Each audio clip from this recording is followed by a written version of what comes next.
La ilaha illallah Muhammadur Rasulullah.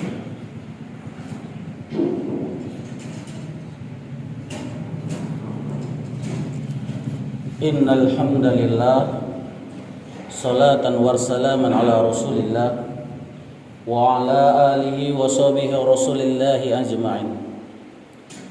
Asyhadu an la ilaha illallah wa asyhadu anna Muhammadan abduhu wa rasuluh. Allahumma salli ala Muhammad wa ala ali Muhammad. Amma ba'du fa ya ibadallah, fusikum wallahi binafsi taqwa, wal takum minkum ummatun yad'una ilal khair wa ya'muruna bil ma'rufi wa yanhauna 'anil munkar. Wa qala Allah ta'ala fi Qur'anil Karim, Bismillahirrahmanirrahim, wa aqimis salata lizikri. Shadaqallahul azim. Hadirin sidang jamaah Jumat rahimakumullah. Pada Jumat yang berbahagia kali ini, tak habis-habis dan tak bosan-bosannya khatib mengajak para jamaah untuk selalu bertakwa dan berserah diri kepada Allah Subhanahu wa taala yang telah memberikan kita kenikmatan keimanan, kenikmatan keislaman, kenikmatan kehidupan, kenikmatan kesehatan, hingga kelapangan waktu, hingga sampai hari ini kita masih hadir untuk melaksanakan sholat fardhu Jumat yang kita bahagiakan. Tak lupa pula sholawat berangkaikan salam kita hadiahkan kepada junjungan Nabi besar kita, Nabi Muhammad sallallahu alaihi wasallam. Nabi yang diutus oleh Allah Subhanahu wa taala sebagai penyempurna agama Islam. Nabi yang membawa rahmatan lil alamin. Nabi yang selalu kita rindu-rindukan, hingga kita dengan ikhlas hati untuk berselawat kepada beliau demi mendapatkan syafaatnya di yaumil akhir kelak. Amin, amin, Allahumma amin. Hadirin jamaah Jumat rahimakumullah.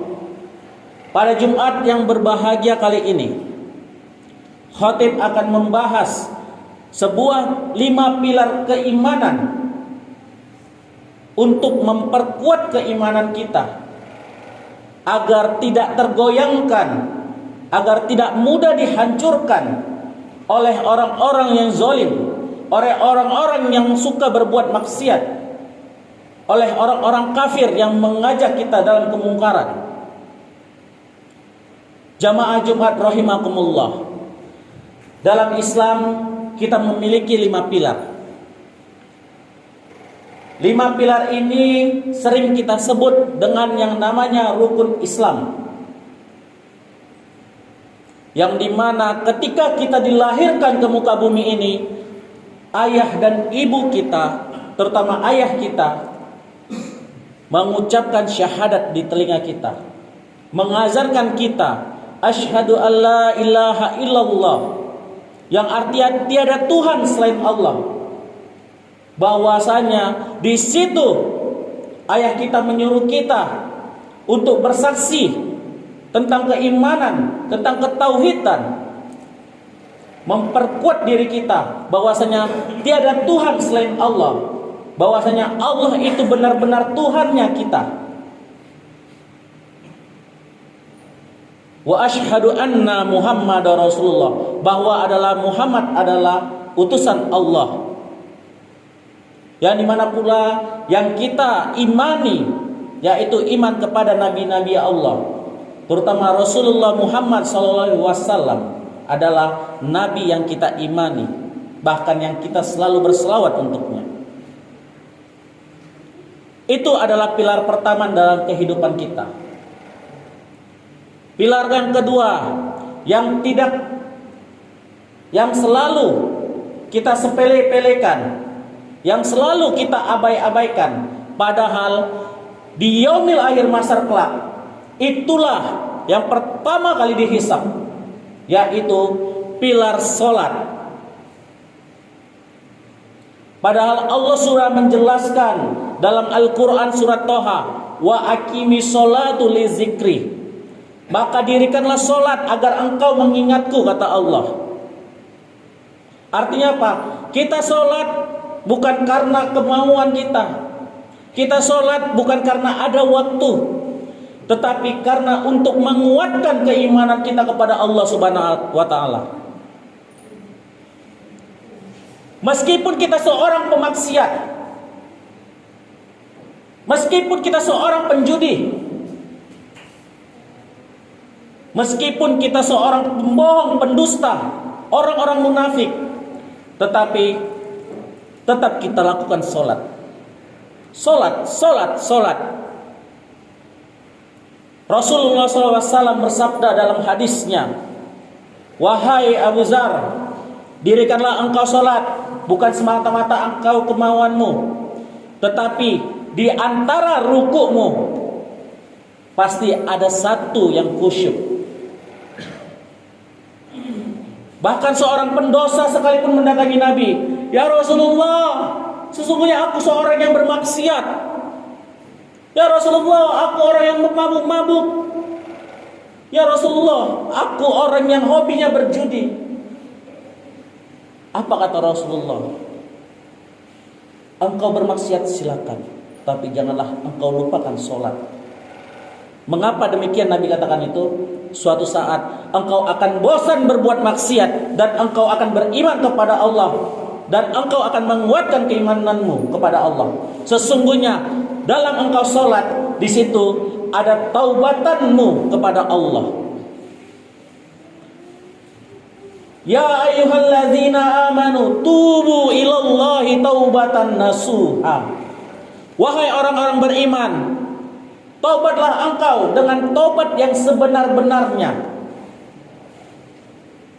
Jangan karena kita butuh, ya Allah, aku membutuhkan uang untuk membayar cicilan keretaku, sepeda motorku, mobilku. Jangan kepada Allah engkau mengadu. Ketika engkau butuh engkau mengadu, tetapi ketika engkau kaya, engkau diberi jabatan, engkau lupa kepada Allah. Lihatlah Fir'aun. Ketika dia diberi kekeringan pertama, dia mengadu kepada Musa, ya Musa, mintalah kepada Allah untuk turunkan hujan, sungguhnya aku akan beriman. Tetapi apa? Fir'aun murtad. Fir'aun tidak beriman. Musa capek minta maula, ya Allah tolong berikanlah hujan untuk negeriku ini. Lalu diberikan lagi oleh Allah suatu bencana di kota tersebut, yaitu daging-daging sapi yang disembelih gitu langsung dihajar kerumunan lalat, langsung berbuat bangkai. Fir'aun datang kembali kepada Musa, ya Musa, tolonglah, minta kepada Tuhanmu. Sampai akhirnya Fir'aun betul-betul mengkhianati Musa dan mengejar Musa. Dan pada akhirnya Allah tenggelamkan Fir'aun bersama dengan rombongan-rombongannya yang kafir. Ketika kita butuh saja kita datang pada Allah, tetapi ketika kita memiliki segalanya kita lupa. Nauzubillahi min dzalik. Salat adalah suatu amalan yang dihisab pertama kali di yaumil mahsyar kelak. Meskipun engkau seorang pemaksiat, bahkan ada seorang sahabat yang dia seorang pendosa, tetapi ketika dia mati dalam keadaan sujud di masjid di saf pertama belakang Nabi. Artinya apa? Salat tersebut adalah pengampunan dosanya. Karena di akhir hayatnya, salat yang benar-benar khusyuk adalah di antara salah satu rukuk kita, itu adalah satu yang khusyuk untuk penghapus semua dosa kita. Jangan sampai Allah katakan fawailul lil musallin. Celakalah orang-orang yang salat. Alladzina hum fi sholatin sahun. Sungguhnya mereka yang lalai akan salatnya. Orang yang lalai salatnya itu adalah orang-orang yang munafik. Kata Nabi, orang munafik itu adalah orang yang lalai sholatnya, terutama dalam sholat Isya dan subuh. Isya karena kecapean dia mengantuk dan tertidur. Subuh dia kesiangan karena kecapean di malam hari dengan pekerjaan dia bahkan sampai bergadang. Itulah orang munafik, sholatnya orang munafik. Itu adalah pilar kedua. Pilar yang ketiga adalah puasa, saum. Ya ayyuhallazina amanu kutiba alaikumussyam kama kutiba alal ladzina min qablikum la'allakum tattaqun. Artinya apa? Wahai orang-orang beriman, diwajibkan atas kamu untuk berpuasa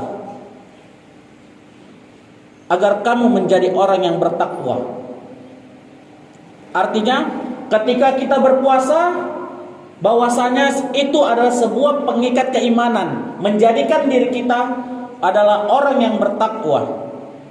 Kembali lagi keimanan, menguatkan iman. Hari ini sudah memasuki bulan Rajab. Sebentar lagi Sya'ban dan mencapai Ramadan. Kata Nabi, bulan Rajab ini adalah bulannya Allah. Ketika engkau berpuasa, bersedekah, sholat di bulan Rajabnya Allah, dan engkau meminta apa yang engkau inginkan, insya Allah Allah kabulkan. Jangan saat engkau butuh saja melakukan itu, tetapi dengan berserah diri dan keikhlasanlah kita melakukannya. Bulan Sya'ban adalah bulannya para nabi, kata Nabi. Dan yang ketiga, Ramadan adalah bulannya para umatku. Maka dibilang Ramadan, ada singkatan dari Ramadan, Ra yang artinya rahmat, Ma yang artinya makfirah, dan yang ketiga, Dan yang artinya nikmat. Rahmat, makfirah, dan nikmat. Artinya ketika kita selama semasa hidup kita di bulan-bulan selain Ramadan, jarang ada yang mengerjakan puasa sunnah. Pastinya di antara kita umat Islam di dunia ini 80%-nya jarang mengerjakan puasa sunnah. Tetapi ketika bulan Ramadan datang, kita berserah diri kepada Allah, kita berpuasa dengan sungguh-sungguh. Di luar Ramadan kita jarang melaksanakan sholat, kita jarang bersedekah. Tetapi ketika Ramadan datang, kita berbondong-bondong memenuhi masjid. Dari mulai subuh, zuhur, asar, maghrib, isya, bahkan tarawih kita laksanakan. Demi apa? Demi menguatkan keimanan kita menjadi orang yang bertakwa. Di Arab sana yang jarang bersedekah, ketika Ramadan tiba, mereka berbondong-bondong memanggil para turis tunawisma, jamaah haji, jamaah umroh yang akan melaksanakan haji umroh di Ramadan. Mereka panggil semuanya, ayo datang, silakan ke rumahku untuk menikmati sedekah mereka. Karena di bulan Ramadan adalah bulan yang banyak pahalanya. Lalu 10 hari kedua, makfirah. Di bulan Ramadan juga kita mendapatkan ampunan dari Allah. Makfirah, bulannya ampunan. Kita akui segala dosa-dosa kita di bulan Ramadan. Kita akui apa saja yang pernah kita lakukan di bulan Ramadan. Hingga Allah kabulkan dosa-dosa kita itu dihapuskan oleh Allah. Lalu yang terakhir adalah nikmat. Apa nikmatnya? Menjadi seorang mukmin yang beriman, mukmin yang bertakwa, mukmin yang keimanan yang kuat. Itulah fungsinya saum, puasa. Lalu pilar yang keempat, sedekah atau zakat. Wa atizal qurba haqqahu wal miskina wa ibnas sabil wa la tubazir tabzira. Innal mubazirina kanu ikhwana sayatin wa kana syaitanu li rabbih kafura. Dan berikanlah hanya kepada orang-orang mukmin, orang-orang miskin, dan orang-orang yang sedang menuntut ilmu di jalan Allah, seorang orang yang berjalan di jalan Allah. Kita berikan sedekahnya. Dan janganlah engkau berlaku mubazir. Innal mubazirina kanu ikhwana sayatin. Sesungguhnya orang yang mubazir adalah temannya setan. Dan setan itu sangat kufur kepada Tuhannya. Artinya, ketika kita memiliki uang 100 ribu, kita sedekahkanlah walaupun cuma 2 ribu. Kita memiliki makanan hidangan rendang daging yang enak, tetangga kita mencium nikmat aroma rendang tersebut, maka kita berikanlah walaupun cuma sepotong 2 potong. Mengapa demikian? Rasulullah Shallallahu Alaihi Wasallam bersabda dalam hadisnya muttafaqun alaih yang diriwayatkan oleh Bukhari dan Muslim. Ya Abu Zar, jika engkau memasak makanan berkuah, perbanyaklah kuahnya dan berikanlah kepada tetanggamu, kata Nabi. Bahkan Nabi juga mengancam orang-orang yang tidak mau memberikan sedikit hartanya kepada orang-orang miskin, kepada tetangganya yang membutuhkan, kepada saudara-saudaranya. Apa Nabi katakan? Wallahi la yu'min, demi Allah dia tidak beriman. Wallahi la yu'min, demi Allah dia tidak beriman. Wallahi la yu'min, demi Allah dia tidak beriman. Nabi ucapkan 3 kali. Sahabat bertanya, "Ma'adha ya Rasulullah?" Siapa ya Rasulullah? Rasul menjawab, mereka yang membiarkan saudaranya dalam keadaan sengsara. Na'udzubillahi min dzalik. Nabi mengancam orang-orang Islam yang tidak mau bersedekah, itu adalah orang-orang yang tidak beriman. Padahal dengan bersedekah kita menguatkan keimanan kita. Kita menguatkan yang namanya hablum minan nas, hubungan antar sesama manusia. Ketika kita sudah baik hubungan antara manusia, maka keluarlah kata selanjutnya, hablum minallah, hubungan baik kita kepada Allah.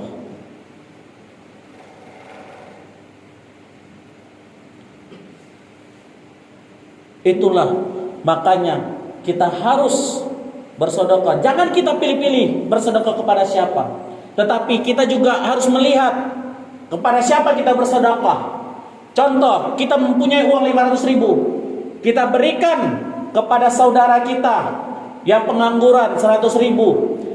Entah itu abang sepupu kita atau abang kita, ini bang, uang untuk engkau makan. Ternyata dia gunakan untuk memain slot, untuk bermain judi. Artinya apa?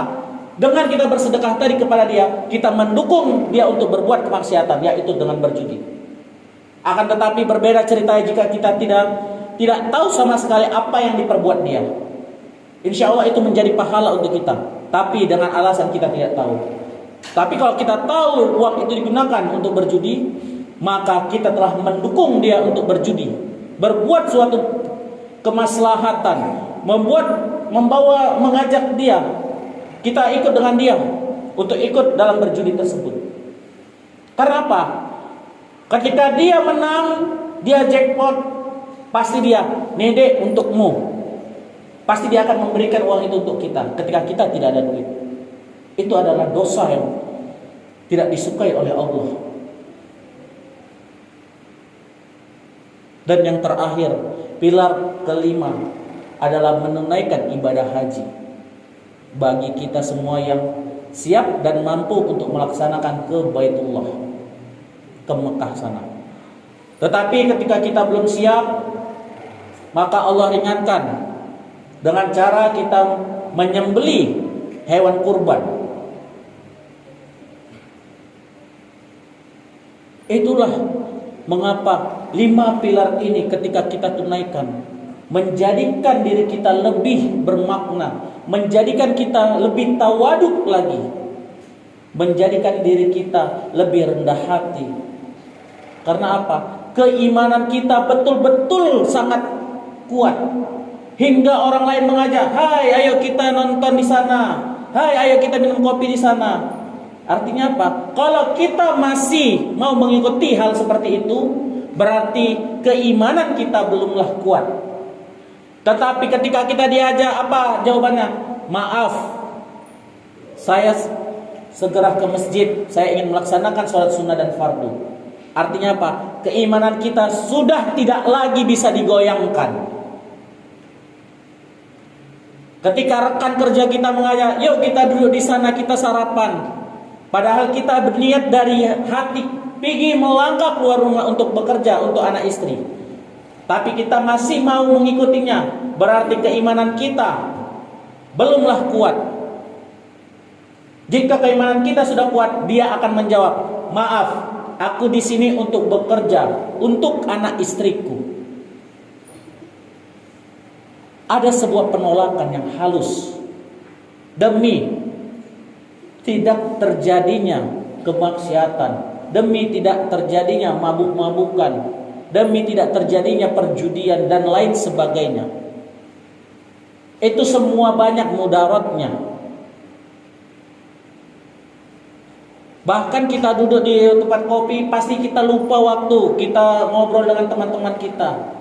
Bisa jadi dari pagi sampai sore kita lupa dengan sholat kita. Itulah bahayanya kalau keimanan kita belum dibentengi, belum dikuatkan. Maka dari itu 5 pilar keimanan ini adalah kunci dari rukun Islam yang selama ini kita ucapkan tetapi sangat sulit untuk kita kerjakan. Memang pada hal yang seperti itu, tetapi inilah Islam.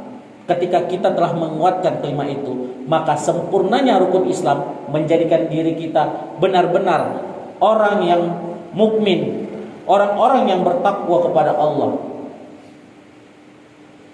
Makanya orang-orang yang sahib, sahibah, orang-orang yang habaib itu, orang-orang yang tawaduk. Karena apa? Karena dia mencegah yang namanya kemudaratan, mencegah itu semua. Tapi insya Allah, dengan izin Allah, kita dapat melakukan itu dengan hati kita yang ikhlas, insya Allah. Akhirul kalam, nasrun minallahi wa fathun qarib wa basyiril mukminin. Barakallahu wa bihamdi, innahu huwal ghafurur rahim.